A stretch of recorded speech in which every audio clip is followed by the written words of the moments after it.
Sirkulo na tayo. Daming kumakain sa McDo. Sirkulo tayo. Ahon tayo ng Tagaytay. Baya Icono. Silang Santa Rosa. Nubali. Nakaka 12 kilometers na tayo. Kalahating oras mula sa bahay. So ayan, napakaganda pa rin sa Nubali.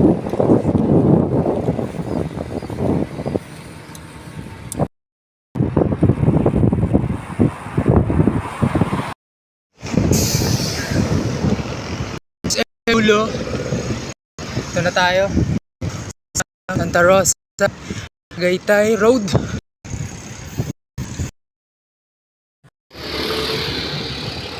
PNPA. Second part na may mataas na gradient.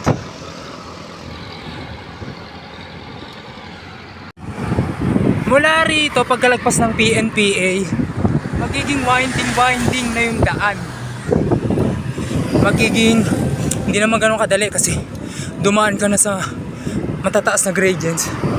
Tapos eto, susubukin tayo ng winding. Tapos kung naririnig nyo yung hangin, sa lubong yung hangin nang gagaling sa taas.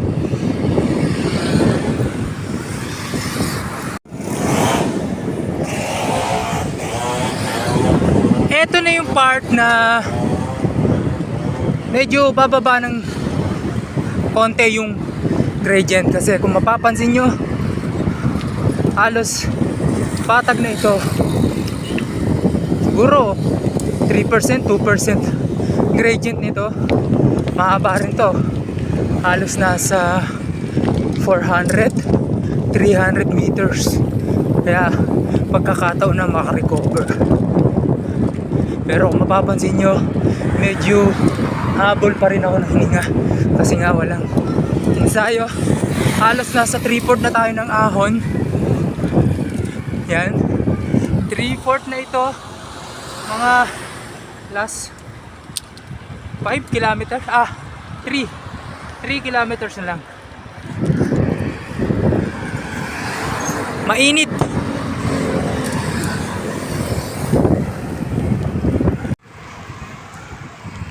Ito na yung pangalawang climb.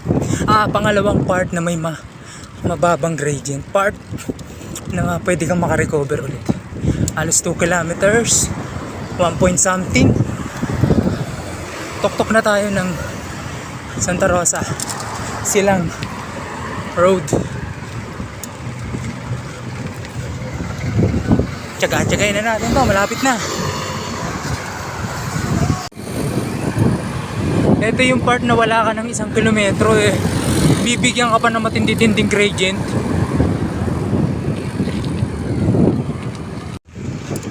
Last 200 meters. Tok-tok na tayo. Makakaraos na. Sobrang sakit na ng katawan. Ramdam na ramdam ko yung pag-ahon. Ramdam na ramdam ko yung hirap. Sinabayan pa ng hangin na sa lubong.